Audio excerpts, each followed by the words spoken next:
Les grands rendez-vous des actualités sportives, c'est ici et maintenant. Amis sportifs, et bonjour, bon début de semaine et bienvenue à suivre cette nouvelle émission des formations sportives ici qui vous Morning Post. Nous allons revenir sur la finale de la Coupe d'Afrique des Nations Maroc 2025-2026 qui s'est clôturée ce dimanche 18 janvier 2026 avec les sacres du Sénégal. Nous allons revenir sur cette finale, son déroulement. Nous allons également revenir sur les distinctions individuelles dans cette émission. Pour en parler, comme d'habitude, Eloi Mugabe est avec nous.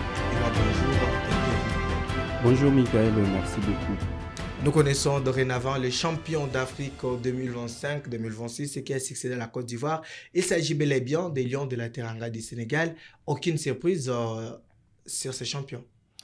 Non, il n'y a pas vraiment des grandes surprises, même si voilà, il y a certains amoureux du ballon rond qui pensaient que voilà, avec le Maroc qui organisait, qui recevait cette compétition, pouvait gagner à la finale, mais malheureusement, ils ont fait face à une valeureuse équipe sénégalaise qui n'a pas qui n'a pas lâché, voilà, tout au long de la rencontre, et voilà.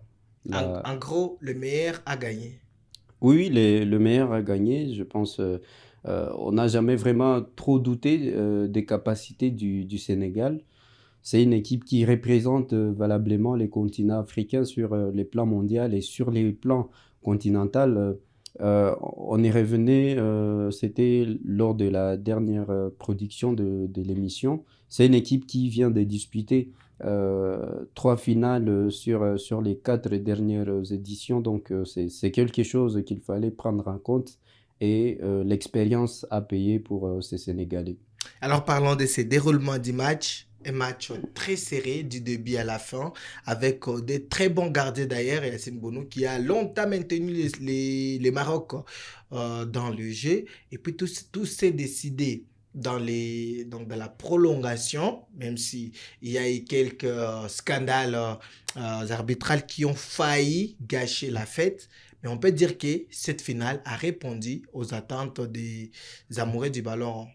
Oui, c'est une finale qui a répondu aux attentes parce que on espérait en tout cas avoir un match serré, un match avec deux équipes vraiment qui se disputent, qui mouillent les maillots pour remporter ces trophées et voir ces matchs aller jusqu'à l'étape de la prolongation. Ça prouve réellement que les spectacles étaient au rendez-vous. Aucune équipe n'a été en dessous des attentes. Voilà. Et si on parlait maintenant de ces scandales arbitrales, le but annulé du Sénégal, le penalty sifflé après vérification à la VAR du Maroc, qu'en pensez-vous? Est-ce qu'il y a eu vraiment de quoi créer au scandale dans cette finale? Il n'y a pas vraiment raison de crier au scandale après ces matchs. Je pense que l'arbitre central a su maîtriser les débats, même si à la fin il y a eu ces deux feux qui viennent voilà, tâcher toute sa prestation lors de cette finale. Mais dans l'ensemble, l'arbitrage a été vraiment excellent dans cette finale. Si on revient sur les buts sénégalais qui a été annulé, je pense que c'est beaucoup plus de la part de l'arbitrage vidéo qui n'a pas appelé l'arbitre pour qu'il aille vérifier cette action. Mais voilà, il ne pouvait pas non plus y aller sans qu'il ne soit appelé. Donc je pense que c'est comme ça que les choses se passent. Il ne peut pas prendre l'initiative de demander la La vidéo, si vidéo sans la que l'arbitre vidéo, l'appelle. oui, exactement. Donc, je pense qu'il a juste suivi la règle lors de ces pénaltys. Je pense qu'il y a faute. Il y a faute. Il n'y a pas vraiment à crier scandale, corruption. Non, non. Il y a faute du joueur sénégalais.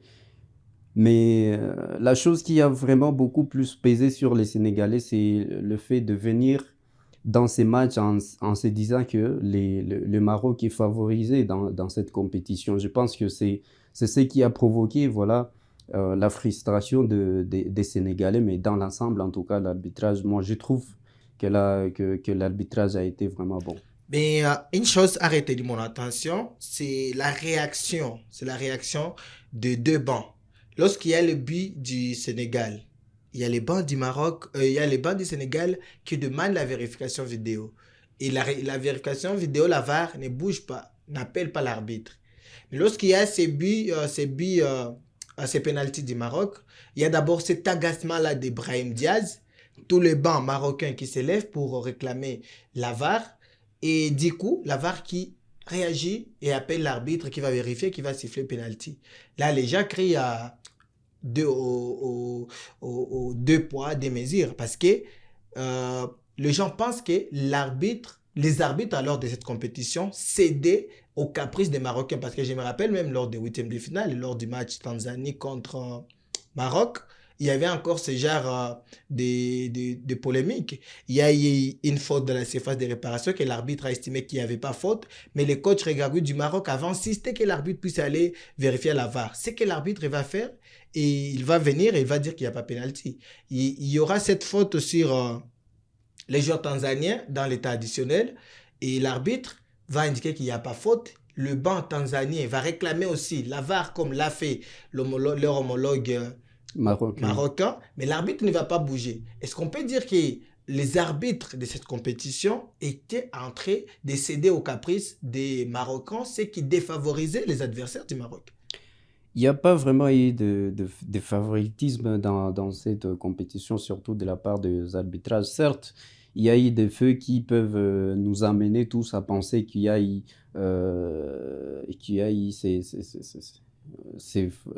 du favoritisme dans cette compétition, mais on a toujours l'habitude de dire que voilà, l'équipe qui joue à domicile a toujours Était favorisée. une petite Faveur. faveur, un petit coup de pouce. Mais voilà, dans l'ensemble, on ne va pas vraiment dire que l'arbitrage n'a pas été bon, surtout quand il s'agissait de matchs du pays hôte. Certes, certaines actions poussent à la réflexion, mais cela ne peut pas vraiment pousser les gens à dire qu'il y a eu favoritisme. Donc, dans l'ensemble, pour vous, le Maroc a mérité son parcours d'aller jusqu'en finale sans aide des arbitres, comme nombreux sont en train de le dire. Oui, de ma part, en tout cas, le Maroc est allé avec ses forces jusqu'à cette étape de la finale. Allez, parlons maintenant des distinctions individuelles. Sadio Mané, meilleur joueur de la compétition. Brahim Diaz, meilleur buteur avec 5 buts malgré son penalty totalement raté face à Edouard Mendy. Il y a également Yacine Bounou qui, pour moi d'ailleurs, a mérité amplement ses titres du meilleur gardien de la compétition. Sur ces 3 distinctions individuelles, il n'y a pas photo. Les meilleurs ont été primés. Soit Oui. il devait y avoir certains qui auraient mérité mieux que Sadio Mané, que Yacine Bounou, parce que pour Brahim Diaz, il n'y a pas photo, ce sont les chiffres qui parlent. Oui, ce sont les chiffres qui parlent concernant le meilleur buteur parce qu'il a, voilà, il a fini avec le sel, avec 5 buts, Avec je pense. 5 buts, oui.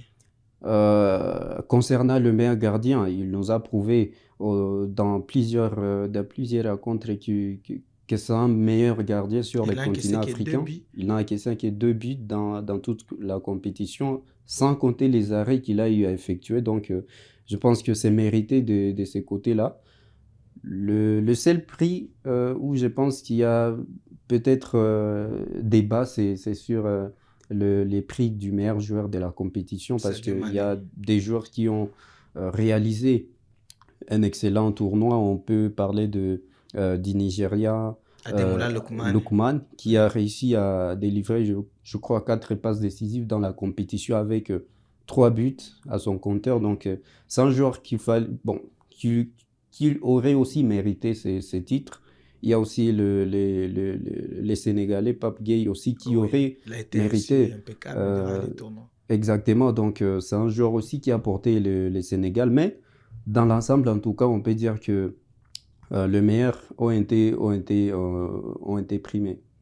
Alors, il n'y a pas vraiment de grands débats. Le meilleur joueur de la compétition a été Sadio Mané qui disputait d'ailleurs sa dernière Coupe d'Afrique des Nations. Il l'a dit lui-même après les matchs. Il va jouer ses derniers matchs avec l'équipe nationale du Sénégal. Ça sera à la prochaine Coupe du Monde. Et après cela, on ne verra plus de Sadio Mané. En Afrique, sous le maillot du Sénégal, le meilleur gardien a été Yassine Bounou du Maroc. Il l'a vraiment mérité. Et le meilleur buteur, c'est Brahim Diaz qui a terminé la compétition avec 5 réalisations. Alors, c'est par ici que nous mettons fin à cette dernière émission 100% Cannes sur Kiv Morning Post et l'homme Gabé. Ce fut un plaisir de vous avoir depuis le début de la compétition. Jusqu'à sa fin, on a été ensemble, on a débattu ensemble, il y a eu des analyses très percutantes, des pronostics, on s'est vraiment régalé durant cette compétition. Oui, exactement, on s'est bien régalé. Je suis vraiment ravi d'avoir partagé le plateau avec vous, mon cher Michael. Alors, moi aussi, je suis ravi d'avoir partagé ces moments magiques avec vous, les téléspectateurs, les abonnés de Kivu Morning Post. Merci beaucoup, restez branchés sur votre chaîne car nos programmes continuent. Au revoir et à très bientôt.